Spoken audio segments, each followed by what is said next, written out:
The world still remembers the tragic night in Paris, August 31st, 1997. When Princess Diana's life was cut short, even decades later, new revelations about the crash have surfaced, and what investigators uncovered inside her car remains chilling.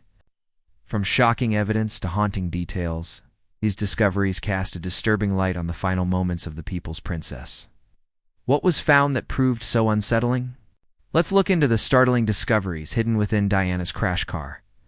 In the early hours of August 31st, 1997, a mangled Mercedes lay crushed beneath the Pont de l'Ama tunnel in Paris. Inside was Princess Diana, the world's most famous woman fighting for her life.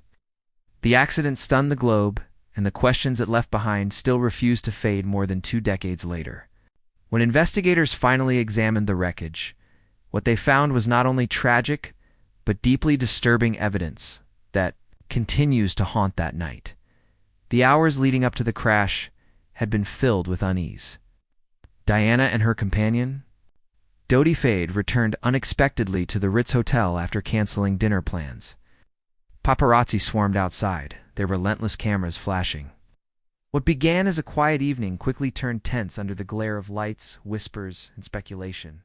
To avoid another confrontation, Dodi devised a new plan: slip out the back through a service exit, while decoy cars drew attention away at the front. The true getaway vehicle, a black Mercedes S280, would follow moments later, carrying Diana. Dodi, bodyguard Trevor Rees-Jones, and Ritz security manager Henry Paul at the wheel. But the paparazzi were unrelenting. Just after midnight, as the Mercedes pulled away, photographers swung their lenses, scooters revved, and the chase began. Witnesses described a chaotic blur of motorcycles weaving recklessly through traffic. For a brief moment, Diana and Dodi had a head start, but it vanished as panic rose. The Mercedes gathered speed, tearing through the streets, toward the Pont de l'Ama tunnel. Instead of turning toward Dodi's nearby apartment, the car pushed forward into the tunnel. Then, in an instant, everything changed. The vehicle slammed into the 13th pillar with brutal force. The crash was final and devastating. Dodi Fade and Henry Paul died instantly. Trevor Rees-Jones was clinging to life. Princess Diana, gravely injured, was still breathing when emergency responders arrived. The scene was pure chaos. Flashbulbs continued firing, even as doctors fought to reach her. In the aftermath, confusion reigned. Contradictions piled up. The wreckage revealed not just physical destruction, but a night riddled with unanswered questions. Why had the driver taken such a dangerous route? Was he impaired, framed, or was something far more complex unfolding that night?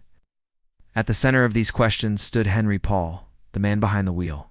He was not a random chauffeur, but the deputy head of security at the Ritz, accustomed to dealing with celebrities, politicians, and high-profile guests. He carried himself with authority and experience.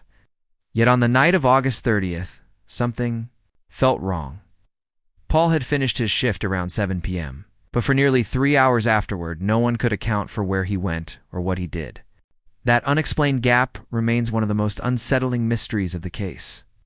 Then, at 10 p.m., he was suddenly called back to the Ritz. Within minutes, he was preparing the very escape plan that would drive Diana and Dodi straight into tragedy. The evidence that followed only deepened suspicions. Official blood tests claimed Paul was heavily intoxicated more than 3 times over the French legal limit. On paper, he should have been far too drunk to drive. Ow! But surveillance footage inside the Ritz told a completely different story. Paul appeared calm, coordinated, and sober. He greeted staff warmly, tied his shoes without difficulty, spoke clearly, and moved steadily. He laughed, joked, and showed none of the staggering or slurred speech expected of someone heavily drunk. Even Trevor Rees-Jones, Diana's bodyguard, and the crash's sole survivor, later testified that Paul appeared completely sober, never once raising suspicion that he had been drinking. The contradictions didn't end there. Weeks after the crash, Lord Stevens, the senior officer leading the official Operation Paget investigation, privately reassured Paul's parents that their son would not be portrayed as intoxicated. Yet when the final public report was released, The narrative had changed dramatically. Suddenly, Henry Paul was labeled as dangerously drunk, a man who would have faced criminal charges had he survived, if he wasn't truly intoxicated. And the troubling question remains, can the blood tests and the official account be trusted? The missing hours of his evening may hold the answer. Whether Henry Paul was meeting someone, pressured into something, or unknowingly set up. What happened to him that night may explain not only his actions in the tunnel, but also why others might have wanted the world to believe he was drunk. Just when the story seemed as though it could not grow more tangled, whispers emerged about another car, one that was never meant to be there at all. So, what exactly did investigators find in the car?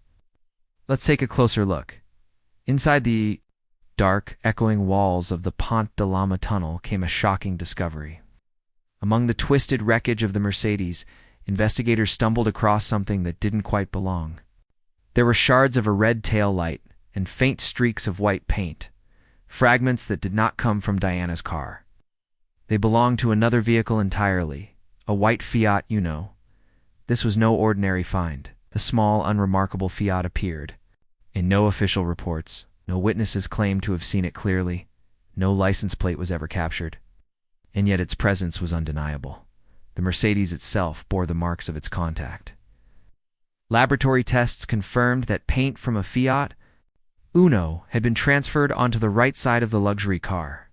Something had happened in those final moments, whether a scrape, a nudge, or a deliberate impact, just before the crash. That raised a chilling question.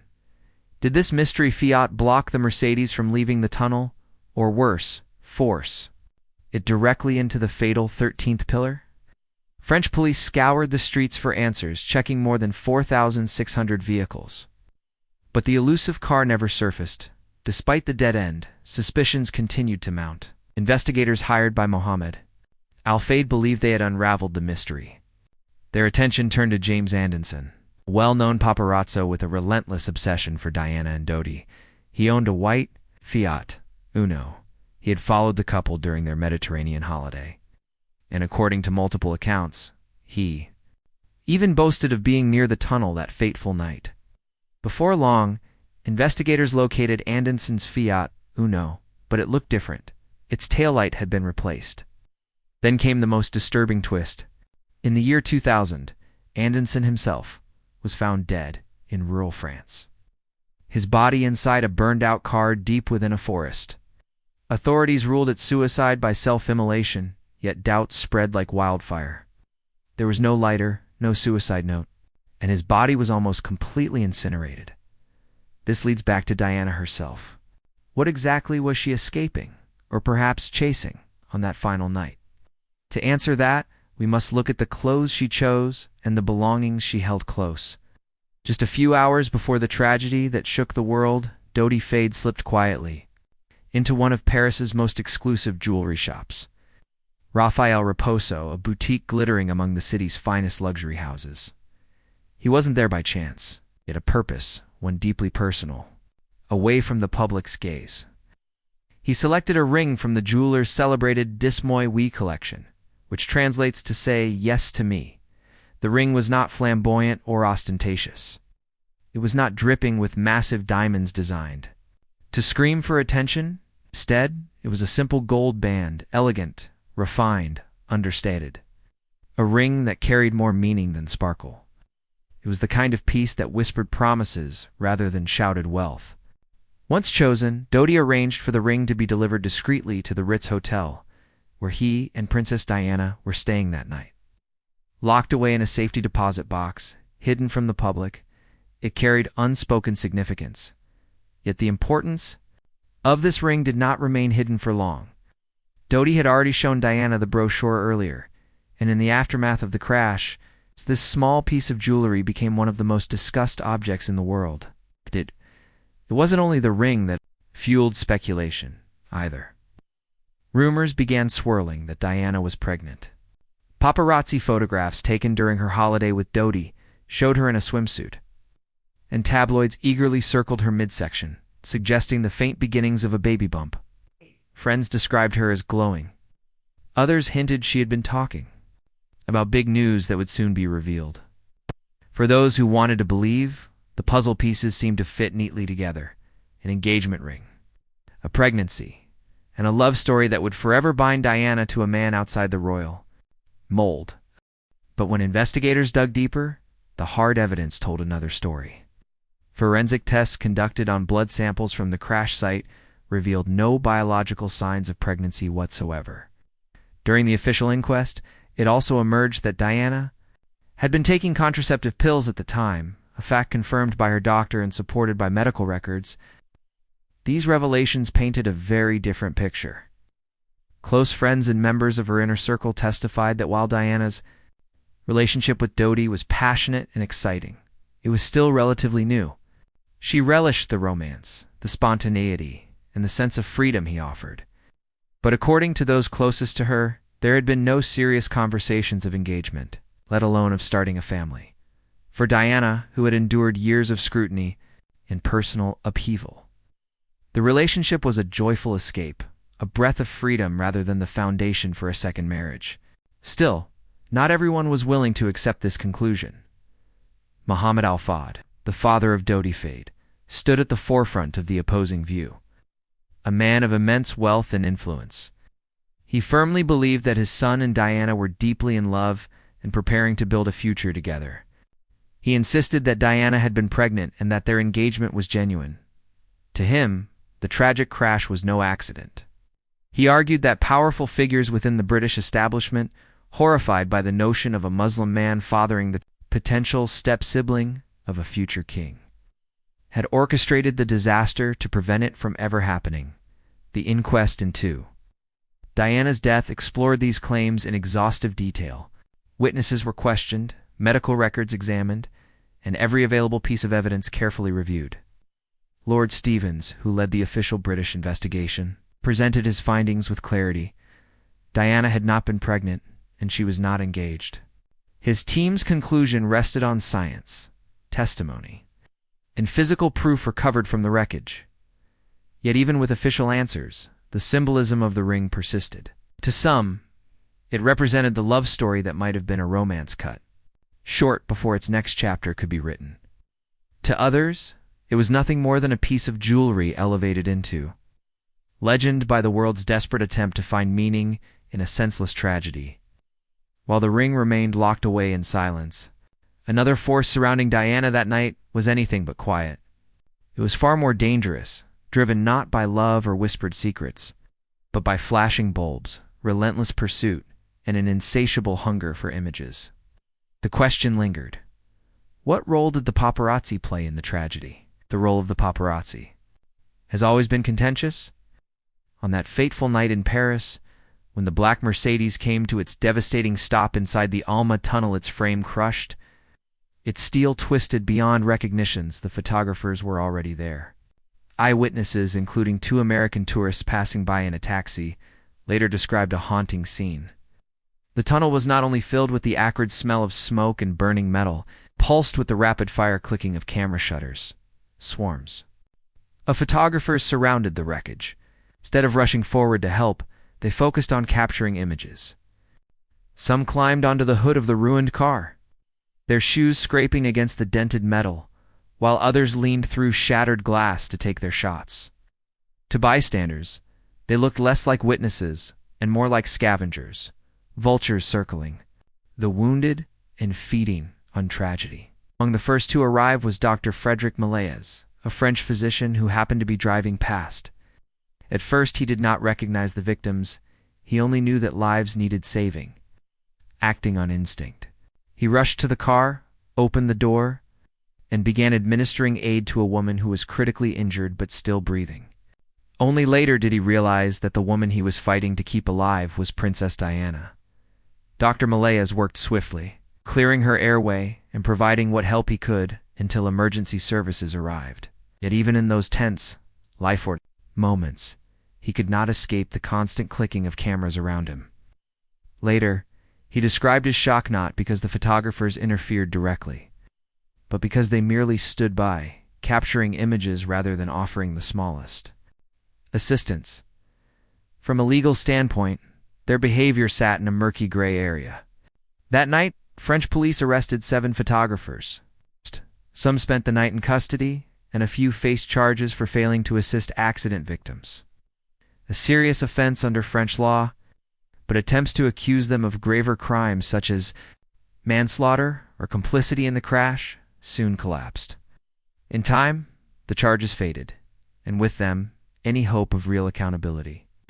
Many of the photographs taken that night never surfaced. Some were confiscated while others were locked away forever. For Trevor Rees-Jones, Diana's bodyguard and the sole survivor of the crash. The photographers were more than just intrusive. They were overwhelming, unbearable, and dehumanizing. No one physically blocked the rescuers, but the blinding flashes turned the tunnel into a grotesque scene. Instead of a place where emergency workers could focus on saving lives, it became a stage, illuminated by relentless light, as if Diana's final struggle had been reduced to a performance. In his words, the presence of the paparazzi was not just disruptive, it was an obstruction to dignity itself. This was the true horror. Regardless of whether the paparazzi caused the crash, they undeniably shaped Diana's final moments. For years, she had spoken openly about the crushing weight of constant media attention. It's about the loneliness and emotional toll of never escaping the spotlight. On the night she died, in her most vulnerable state, the last thing she saw was the glare of cameras. But the questions surrounding that night did not end with the photographers. They expanded, becoming larger and stranger with time, stretching far beyond the tunnel in Paris. What followed was a tangled web of investigations, legal missteps, and suspicious delays. Some failures stemmed from French authorities, while others, far more damning, emerged from the very institutions charged with uncovering the truth. It would take a full decade before Britain formally opened an inquest into the deaths of Princess Philana and Dodi Fayed. 10 years of silence, speculation, and growing suspicion passed. By the time proceedings finally began, public trust had already been eroded. 4 coroners had been assigned to the case, only to fall away one by one. 2 resigned under immense pressure. One died before hearings even started. Another was forced to step aside when critics argued she lacked the experience to oversee a jury. Too many, this revolving door of officials, looked less like bureaucratic misfortune and more like a deliberate strategy and effort to stall, to delay, and perhaps even to bury the truth. When Lord Justice Scott Baker finally assumed control of the inquest, the patience of the public had already worn thin. Many openly questioned whether the endless delays were intentional. From the outset, this inquest promised to be different from any other. It was never meant to be a polite formality. Instead, the coroner handed the jury a stark list of 20 crucial questions that demanded answers.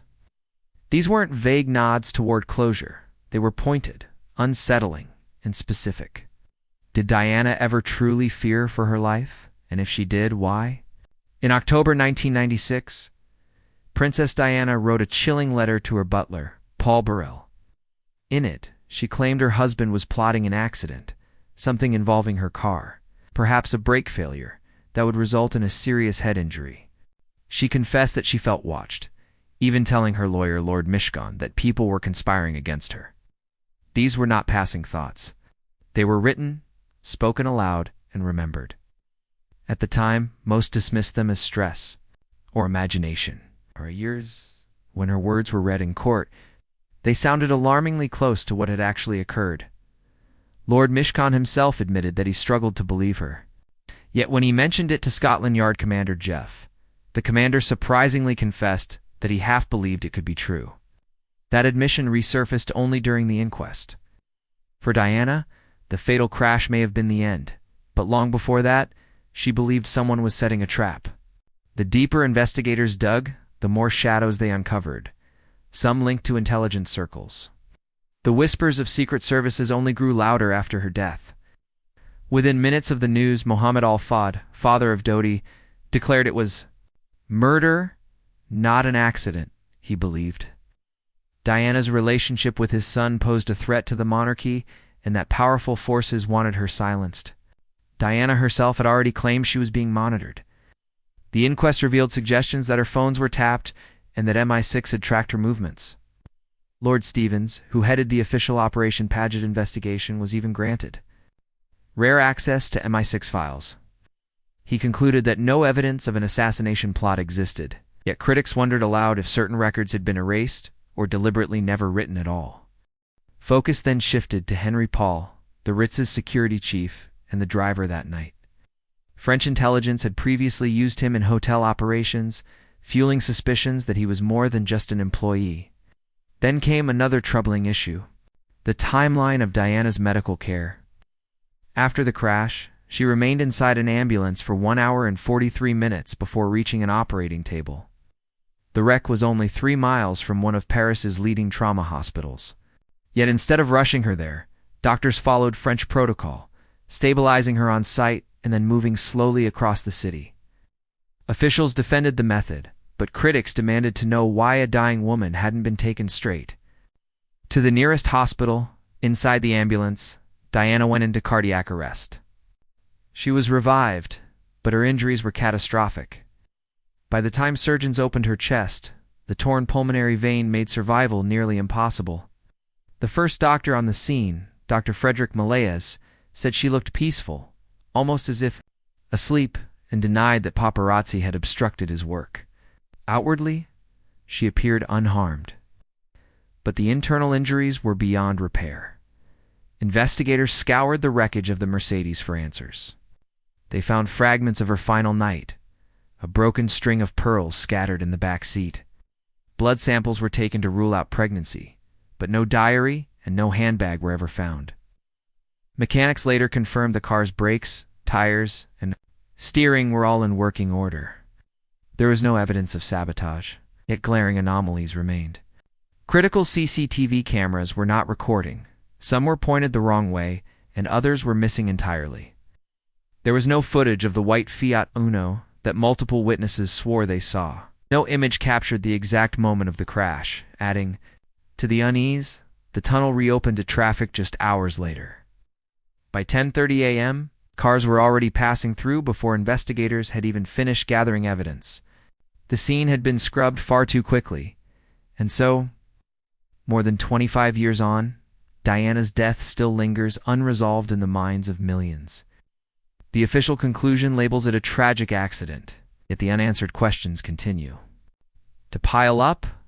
What do you make of the shocking revelations surrounding Diana's crash? Share your thoughts in the comments below, and don't forget to like and subscribe.